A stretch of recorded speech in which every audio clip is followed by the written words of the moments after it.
Hey everyone, today's gonna be a little bit different, I guess just more like a vloggy type thing. I just, talk about, I did like an artist alley for the first time a couple weeks ago. I think April 20th, maybe 13th, I think it was the 13th. Actually, like, it's just a small little convention at a school, like their first year doing it, and I thought that'd be perfect for me to really get my feet wet about how it all works, how I can improve my table and, just grow as an artist and how to, talk to people again, so to speak.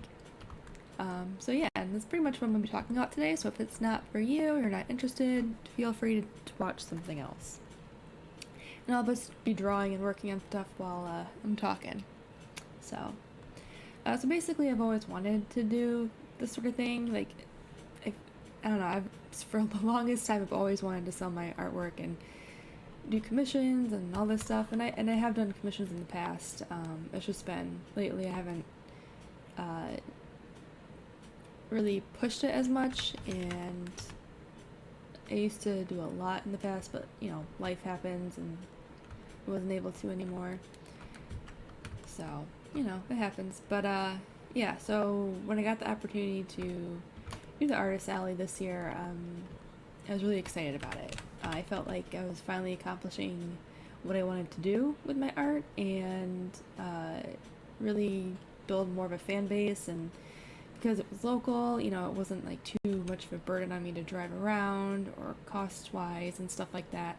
So it was just really fun, and it was called the Avondale Anime and Comic Con, I believe. It was just at a high school, really, really small, but a lot of fun. Got to talk to a lot of other vendors and a bunch of people, so it was great. So, and I'll put a picture of my table set up too. It was very simple. I didn't do anything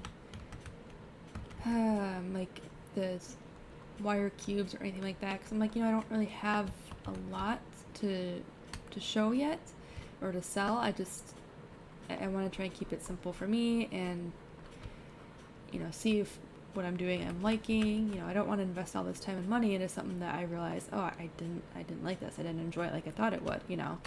But it turns out I really did enjoy it, and I think what makes it really cool is meeting the people and getting to talk to everyone that is there. It's just a lot of positive energy, a lot of people enjoying themselves, and it kind of just rubs off on you, and you're like, oh yeah, everyone's happy, so obviously you get happy. And oh my god, it's 1 o'clock. I don't know if you can hear this in the background, but those like sirens go off like the first Saturday of every month. So if you hear that, I apologize. It's really annoying, and there's one like just a block away from me. Yeah. But if you can't hear it, then great. Anyway, so I think what I enjoyed most, because this was at a high school, a lot of it was just a younger crowd and a younger audience. And I was a little worried because I don't really necessarily want my art to be geared toward a younger audience, but I know that I know that some of my art can easily appeal to that younger audience, especially with some of my, like, not horror stuff, but like this maggot that I'm sculpting, for example. I was actually really surprised it was really popular, and that made me really happy, because I've always been worried that, oh, gross stuff like this, no one's ever gonna like it. It was actually the first thing I sold. Another vendor was there, and he's like, is that a maggot? I'm like, yeah, it's a cute little maggot, it is what it is. So he bought I had a keychain of it, and I had a sticker, so he bought both of them. And he was another vendor there who does B-movie horror props, like he makes them from scratch and stuff. I think that's what the business is called. And I got excited about that, because to me that's just like, what? These cool people like make these really cool props, and they bought my stupid maggot? Like, that's kind of cool. It's like Rick Baker buying something from you, even though they're not Rick Baker. But, it just felt cool. And the younger crowd, they were really funny with these maggots. They're like, oh, it's a maggot, it's so cute.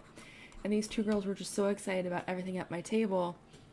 And the one thing I knew was going to happen, but I kind of didn't properly plan for, is that because a lot of the attendees were younger, because it was at a high school that they went to, they only have a limited budget, so they don't have a lot to spend on. And one of the girls pointed out, yeah, my mom only gave me $20 and it costs $5 to get in, so I only have 15 to spend.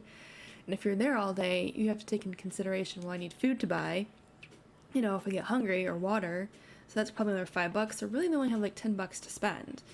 And even though I had stickers, like pretty large stickers for $2, and I had, you know, a decent sale on it, I think it was still a little out of their price range, because she found $1 and she came back. She tried to, and I felt bad because I should have been like, yeah, okay, yeah, I guess you can get something for $1. But at the same time, I already gave her a free sticker, because after the first person bought the maggot thing, no one else knew what it was. They thought it was like those little glowworms, like back in the day, but they weren't.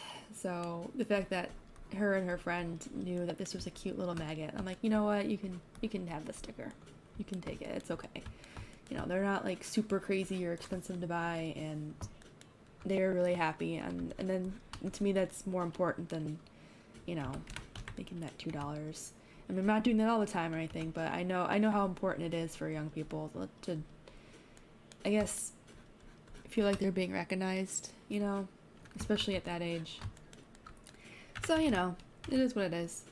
But yeah, they were just so excited about everything. And I had these little I'm a potato pins, and they were like a star buttons, I don't know what you call them anymore. Same thing, I guess. Button pins, you know. I don't know what it was, but 2 different dads bought them for their daughters, and I thought that was just like the funniest thing in the world. I'm like, is this like a bonding moment? Like, is this what dads do for their daughters now? You know, it was just really cute, and my mom was there to help me with the table so I could, you know, walk around if I needed to. And she was like, oh, you know, she congratulated them about on being good dads for doing that. And the daughters were just so happy. It was just really funny to me. It's one of those things I never would have expected, like, to happen either, you know. And I think it's really good to see that, because then you can say, oh, well, you know, if you're a dad looking for a gift for his daughter, apparently this is the thing to get. I don't know why, but dads really like that I'm a potato button for their daughters, you know. So it was fun. And what else? There were just a lot of cool people there too. I'm part of a group where a lot of these vendors were, and I did go around and try and like say hi to everyone in the group, but I got kind of shy, and a lot of them weren't at their table like a half hour before the show started. I think they were off, you know, preparing and getting other stuff ready somewhere else, or getting more stuff from their car. And because this was my first artist alley, I didn't want to be like, oh my god, we have to let people in early, and I'm not at the table to start selling. And I just kind of like, I don't know, I guess I was freaking out for no reason. So yeah. And then there was this little kid, I will never forget him because he cracked me up so much. I don't know how old he was, but he was little. And he came over, and I had some Fruits Basket fan art, and he was like, oh, these look like Pokemon. I'm like, yeah, they do, but they're not. He goes, yeah, but they look like it. And then he just kind of looked, and they left. You know, him and his mom left, and he came back again. He commented, you know, on my stuff again. You know, just little kid thoughts, like, not being rude or anything, just little kid thoughts, which they just take everything literally at that age. You know, he must have been under 10. I don't know. He was just so funny. And third time he came back, I think he really wanted something, but I had my ghost air planters up, and he picked it up, which is totally fine. Like, they're plastic, they're not easy to break. There wasn't anything on them that would break. I mean, you have to stomp on them to really break it. You know, I've dropped them so many times, like my own personal ones. He dropped it, and his poor mother, I swear, her face just like went 10 shades lighter. I'm like, it's okay, it's not a big deal, you can't break them. And I think the poor kid was so embarrassed that he didn't want to get anything anymore. I felt so bad. I probably should have been like, no, it's okay, you can still get something if you want. But I just found it too funny to really like react quickly. So yeah, it was just so funny. That poor kid, that poor mother. I mean, she was horrified, because that's every mother's nightmare, right? Your kid breaking something and you have to buy it. So I'm kind of glad that I have that there. and they were actually really appealing to kids. No one was just buying them, and which is fine. I think the reason for it, not because they were expensive, they were only $5 each, which I think is a pretty fair price. They're custom 3D printed air planters. But I think it's just because of the fact that of what the convention was. It's mostly comic and anime and stuff like that. That people didn't want to use their last $5 on an air planter, you know, which is fine. I mean, I got a lot of compliments on it, and I saw other people who had 3D printed stuff, and I totally geeked out about that with them, and it was just so cool. I was like, hey, I'm not the only one, you know, and that was a lot of fun. So yeah, and another thing that really surprised me is, even though I had Fruits Basket and the Stardew Valley print, all the stuff that I sold was my original art, and I sold one Fruits Basket print, and that made me feel really good that my original art is actually like appealing to people. Like, it's not like, oh well, I guess I'll just buy this fan art because I like this, you know, this show or whatever. It's like, hey, I love Fruits Basket, but I like your original stuff, you know, really, really well. And I was just really happy that, you know, I got that. And I think it's kind of let me figure out more direction of where I want to go with my art anyway. Like, I've always been a little worried that people don't, I guess they don't really sit and like, oh yeah, I love this cute bug that you're drawing, or like this weird horror stuff. Like, people love skulls, but I don't really see people really pushing it further with that. So I guess I'm always worried that if I push it further, I won't really get that fan base, because when I watch a lot of like Artist Alley and studio vlogs and stuff, which I love watching, like I really do, I never see people do more horror-y stuff, I guess. You know, it's just like, oh well, here's like my cute bunny that I've drawn, and I love this anime, so I'm gonna draw cute stuff of it, and my cute keychains, and I like cute things too, but at the same time I really like, you know, original monstery stuff. And not even, it doesn't have to be horror, it just has to be weird monster stuff, you know. And it's just nice to know that people liked it. And the maggot was really popular. The two girls I gave the 2 free stickers to must have like told everyone about it, because they started selling pretty well after. I mean, I had an older woman buy one. I had some comic or some convention staff buy them. I mean, people of all ages and genders bought the maggot. Like, that made me feel even better too, because I'm like, oh, no mother's gonna want to buy these maggot stickers, you know, no old lady is gonna want to buy my maggot stickers. Turns out that's not the case. You know, maggots are for everybody. They're like a very diverse maggot. I don't know how you call it, but you know. So yeah, and because it was a first year con and it was my first as well, I didn't expect to make any profit, and I didn't. I was really close to making my table back, which was like $55. I made, what was it? About $36. So I was maybe only $20 off, which for my first convention, I don't think that's bad. And considering I sold mostly original stuff, that made me feel good too. Oh yeah, I had my sledding chameleon print, and this older woman, she did wood burning and stuff on items, and I feel bad because I didn't get a chance to go back and see her stuff. She was like, I love chameleons, I love this print, I have to come back and get this, and she did. You know, and I made sure that everyone knew that if it's okay if you don't, just take a business card and take a look at it later if you want. Because one girl was interested in one of my Demon Girl keychains, and I'm like, oh, they're $10. And I think she was also in the realm of not having, you know, a lot of money to spend and having to limit what little she had, which I totally can relate to. I get it.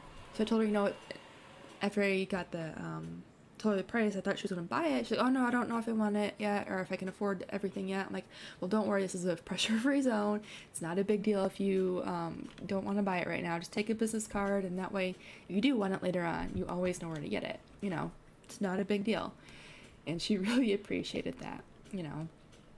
So I try to really do that as well. Like, obviously you want to make money, but this isn't like, this is my business, so I can handle it how I want to. You know, I don't have to worry about, like, you know, like when you work retail, well, you should convince them to buy it, you know, which I get, but I think there's a time and a place for that, you know. So yeah, but otherwise I think I just had a lot of fun. I don't think I ever thought I was gonna have that much fun or really enjoy it. And this mother was there, and she was just so funny. She's like, I'm only here because my son's here and he loves all this stuff, and I don't know how he found it. I don't understand why he likes it, but it's the only way I can bond with him, so I'm trying to learn about all this stuff so I can talk to him. And I think that just blew my mind. I'm like, that's a good mother. That's a good mother. She's trying, you know, especially at that age. Hello, kitten. My cat is giving me judgmental looks. She's expecting me to praise her, even though she's sitting on top of the computer, which she shouldn't be doing. Alora, what are you doing? Do you belong over there? Her name is Alora, like Princess Alora from Voltron. Because when we first saw her, she was this cute little kitten in a cage, doing all these crazy things. And I thought she was the boy cat, because I was told boy cats are usually more high energy, which obviously is a lie with this one. So I'm like, oh, it's the boy cat, you know, well, we'll see.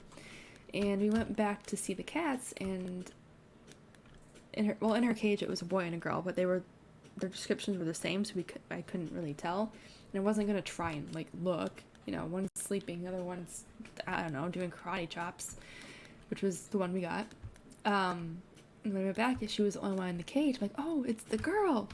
It's our cat, you know. This is our cat. And so I was joking we should name her Pidge, because it's kind of like Pidge's thing in the show. And yeah, we said no. Well, my boyfriend was like, well, I don't know about that. It doesn't quite fit her. And it didn't. So I'm like, well, what about Voltron? And as soon as I said that, she came running towards the cage, or like the front door of the cage, and like just slammed herself into it. I'm like, well, that's a very Voltron thing to do, I guess. You know, very powerful cat. And they were like, no, she's really pretty. So we named her Alora, like Princess Alora. And I think that fits really well, because Alora in the show is very, you know, strong, very outgoing, willing to do whatever, but, you know, she also is she's just, you know, she's a really cool character, and that name has worked out for our cat very well, because she is a princess, you know, as most cats are, I guess, very, well, if you're awake, then it's time to eat, or we have to do what she wants at times that she wants. And she's very beautiful. And her favorite colors were pink and blue. No, was it pink and blue or red and blue? I don't know, but she liked those colors a lot, which is the line that Princess Alora did. No, Laura, get down. Don't press the keyboard. She just thinks she should be doing too. But yeah, so the name just worked out better for her. And she is a really pretty cat. All cats are pretty, but, you know. My cat is the beautifulest. Just kidding. All cats are cute. But yeah, that's her story. But anyway, that's enough about my cat. Back to the artist alley thing. Yeah, I'm going to be doing another one. Oh, and the one I did was just a one-day thing, because I don't have a lot of free time, so I didn't want to take up my whole weekend, and I didn't want to do a 3-day con either, because it's just a lot to start with if you've never done it before, I think, and I'd rather ease myself into it than just, you know, be baptized by fire. I don't think that is a good way of doing it, unless I had someone, like I was sharing a table with someone that I knew. So, yeah, I didn't feel comfortable doing that, and, you know, I didn't feel comfortable doing that to my mom or whoever else would have helped me, like, do the table and set up and stuff. It's really not fair to them either. And I have other stuff I gotta do. So, I mean, I'm sure someday I'll be able to do it, but just not now.